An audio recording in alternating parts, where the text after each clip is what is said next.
17 বছর পর টি-20 বিশ্বকাপের শিরোপা ভারতের। সেমিফাইনালে চোখ করা, সেমিফাইনালে গিয়ে ফাইনালে উঠতে না পারা, সাউথ আফ্রিকা ফাইনালে গিয়ে চোখ করলো। শেষ 5 ওভারে 30 রান দরকার, শেষ 23 বলে 26-27 রান দরকার, সেট ব্যাটার, প্রতিপক্ষকে গুড়িয়ে দেওয়ার একটা সিচুয়েশন। সেই সময়টায় ক্লাসেন আউট হয়ে গেলেন। ডেভিড মিলার ছিলেন, শেষ ওভার পর্যন্ত তিনি ছিলেন, শেষ পর্যন্ত অসাধারণ, অবিস্মরণীয়, অবিশ্বাস্য এক ক্যাচে তারও বিদায়। ম্যাচে আসলে ভারতকে ফেরাতে, ভারতকে জাগাতে, ভারতের আইসিসি ট্রফির যে খরা সেই আক্ষেপ ঘোচাতে, ডেডলক ভাঙতে নায়ককে অনেকেই ভূমিকায় রয়েছেন। শেষের যেটা বললাম যে সূর্যকুমার যাদব যে ক্যাচ নিয়েছেন, ধারাভাষ্যকাররা বলছিলেন যে এটা হচ্ছে ক্রিকেট ইতিহাসেরই অন্যতম সেরা ক্যাচগুলোর একটা। এরকম ক্যাচ অনেক হয় বাউন্ডারি লাইনে, এরকম ক্যাচ অনেক হয়, ফাম্বল অ্যান্ড দেন হচ্ছে ফাইনালি গ্রিপ করা।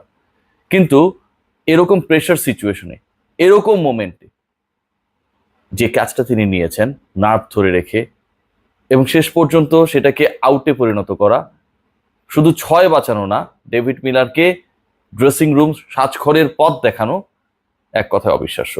সূর্যকুমার যাদবের এই ক্যাচটা শুধু ক্যাচ না, যেন বিশ্বকাপটা ছুঁয়ে ফেলেছে ঠিক তখনই টিম ইন্ডিয়া, কারণ মিলার গন 17 বলে 21 রান করে। আলোচনায় বিরাট কোহলি, পুরো টুর্নামেন্টে ফ্লপ। কোহলির যে সিচুয়েশন, কোহলির যে টেম্পারমেন্ট, কোহলির যে পারফরমেন্স, প্রত্যেকটা ম্যাচে কোহলি অলমোস্ট টিম ইন্ডিয়াকে টপ অর্ডারে ভুগিয়েছে, কারণ তিনি রান পাচ্ছিলেন না। রোহিত শর্মা শুরুর দিকে কিছুটা ফাম্বেল করলেও শেষের দিকে এসে তিনি সেই ছন্দটা খুঁজে পান। কিন্তু বিরাট কোহলি নাকি সব রান জমিয়ে রেখেছিলেন বিগ ম্যাচ, দ্য বিগেস্ট ফাইনালের জন্য। ক্যাপ্টেন রোহিত শর্মা সেটা বলেছিলেন। আমি যদি খেয়াল করে দেখি, তিনি সত্যি সেটা করেছেন।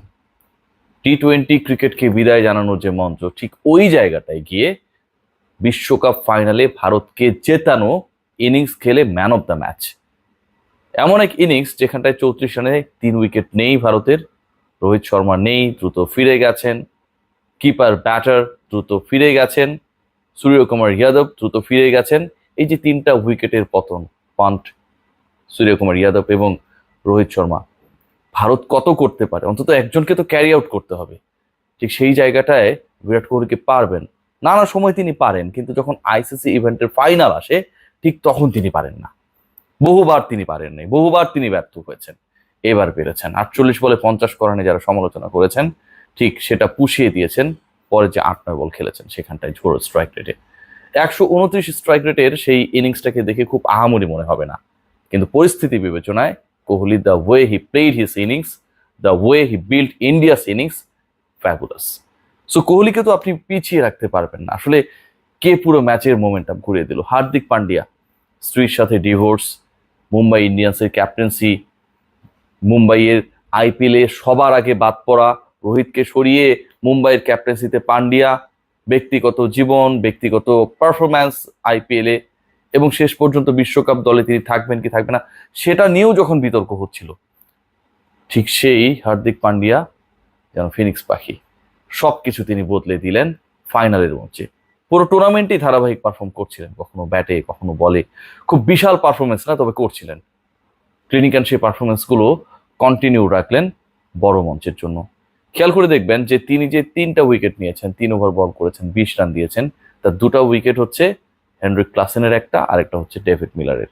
অর্থাৎ যারা ভারতের কাছ থেকে ম্যাচটা ছিনিয়ে নিচ্ছিল, শেষ 5 ওভারে যে 30 রানের ইকুয়েশনটা, যখন সেই ইকুয়েশন অলমোস্ট বাস্তবায়িত হয়ে যাচ্ছিল, মিলার যখন শেষ পর্যন্ত জয়ের বন্ধনে পৌঁছানোর আগেই সেলিব্রেশন করে ফেলবেন টাইপের একটা সিচুয়েশনে চলে গেছেন, ঠিক তখন এই 2 ব্যাটারকে তিনি ফিরিয়েছেন।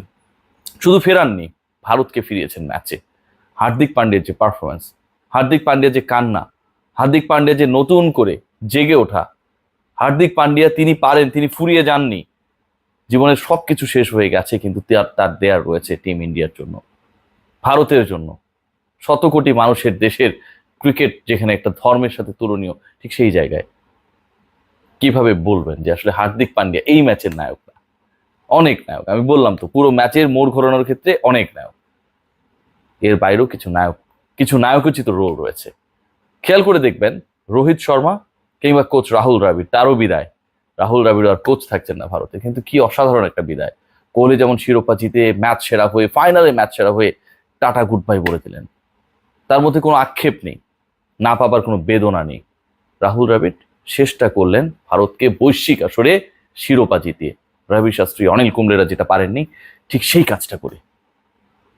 এর বাইরে তারা একটা দারুণ দারুণ খেলা খেলেছেন, এবং সেই খেলাটায় আমার কাছে মনে হয় টিম ইন্ডিয়া আজকের যে ফাইনালে ট্রফি উঁচিয়ে ধরা, আজকের যে ফাইনালে মোমেন্টাম ক্রিয়েট হওয়া, এবং ফাইনালি যে শিরোপা জয়ের আনন্দে উন্মাতাল ভারত হলো, সেখানটা একটা বিগ রোল প্লে করেছে। সেই জায়গাটা হচ্ছে অক্ষর প্যাটেল। তাকে কন্টিনিউ করানো, খেলানো, 3 উইকেট চলে যাবার পর অক্ষর প্যাটেলকে নাম্বার 5-এ পাঠিয়ে দেয়া, 47 রানে সেই ইনিংসটা কেউ এক্সপেক্ট করেছিল? মাস্টার স্ট্রোক না? এর আগে তিনি অস্ট্রেলিয়ার বিপক্ষে অসাধারণ ক্যাচ ধরে ম্যাচের মোমেন্টাম চেঞ্জ করেছিলেন। লাস্ট ম্যাচে তিনি অসাধারণ বল করেছিলেন ইংল্যান্ডের এগেনস্টে। এদিন তিনি নাম্বার 5-এ নেমে যখন ভারতীয় ইনিংস ড্যামেজড, ঠিক সেই জায়গাটায় 47 রানে ইনিংসটা খেললেন। তিনি যতটুকু খেলেছেন, তিনি যতটুকু তার রোলটা প্লে করেছেন, তার থেকে বড় রোল প্লে করেছেন ক্যাপ্টেন এন্ড কোচ। বাংলাদেশের ক্যাপ্টেন কোচেরা 3 উইকেট চলে যাবার পর যখন ভাবতে থাকে যে আমরা আসলে সম্মানজনক পরাজয় অথবা জয় পেলে আমরা খুশি, সেমিফাইনালসে যাবার দরকার নেই। টিম ইন্ডিয়া 34 রানে 3 উইকেট যাবার পর তাদের কোচ ক্যাপ্টেন ম্যাচের মোমেন্টাম শিফট করে নিজের পক্ষে কিভাবে আনা যায় সেই পরিকল্পনা করে। এখানটাই তো মাস্টার স্ট্রোক। সো এক ম্যাচ, অনেক নায়ক, এবং এই ম্যাচে আমার কাছে, আমার দৃষ্টিতে সবচেয়ে বড় নায়ক কোহলিকে ছাপিয়ে, প্যাটেলকে ছাপিয়ে, রাহুল দ্রাবিড়কে ছাপিয়ে, রোহিত শর্মাকে ছাপিয়ে, বিরাট কোহলি কথা তো আমি বললামই, সূর্যকুমার যাদবকে ছাপিয়ে হার্দিক পান্ডিয়া। যদি তিনি ক্লাসেনকে না ফেরাতে পারতেন, অথবা ক্লাসেনকে আপনি ফেরালেন, এরপর ডেভিড মিলারকে যেভাবে ফেরানো হয়েছে, যদি অবিশ্বাস্য একটা ক্যাচ ছিল কিন্তু দিন শেষে তো তার বলেই সেটা ফিরেছে, তাহলে হয়তো এই ম্যাচটা অন্যরকম হতে পারত। ওই বলটায় শেষ পর্যন্ত যদি 6 হতো, তাহলে হিসাব করে দেখুন ব্যবধানটা কিন্তু আরো চুকে যেত, আরো কমে যেত। End of the day, to me, Hardik Pandya এই ম্যাচের পুরো মোমেন্টাম শিফটিং, ভারতকে জেতানো, একই সাথে এই যে জয় খরা, ফাইনাল জিততে না পারার যে খরা, ইনফ্যাক্ট সেটাতে একটা দারুণ দারুণ অবিস্মরণীয় ভূমিকা পালন করেছেন। রাহুল দ্রাবিড় আর বিরাট কোহলির জন্য অনেক অনেক শুভকামনা। কোথায় থামতে হয়, কিভাবে থামতে হয়, কিভাবে বীর বেশে ক্রিকেটকে কোনো একটা জায়গায় বিদায় বলতে হয়, এটা তারা যেন আমাদের শেখালেন। আমরা কি শিখলাম? নিশ্চয়ই শিখিনি, আমরা শিখতে চাই না, কারণ আমরাই হচ্ছে মাস্টার ব্লাস্টার। সো ফর্ম থাকার পরেও, ফিটনেস থাকার পরেও, দারুণ 50-এর কাছাকাছি এভারেজ থাকার পরও কোহলি যখন শিরোপা জিতেই বিশ্বকাপকে বাই বাই বলে দেন, ঠিক তখন আমাদের ক্রিকেটাররা কি করেন সেই বিচার বিশ্লেষণ আপনাদের। কারণ আমি যদি বেশি কথা বলি, আমাকে নিয়েও কেউ না কেউ কন্টেন্ট বানাবে, এটা আমি বুঝবো, আপনাদের বোঝার দরকার নেই। সবাই ভালো থাকবে।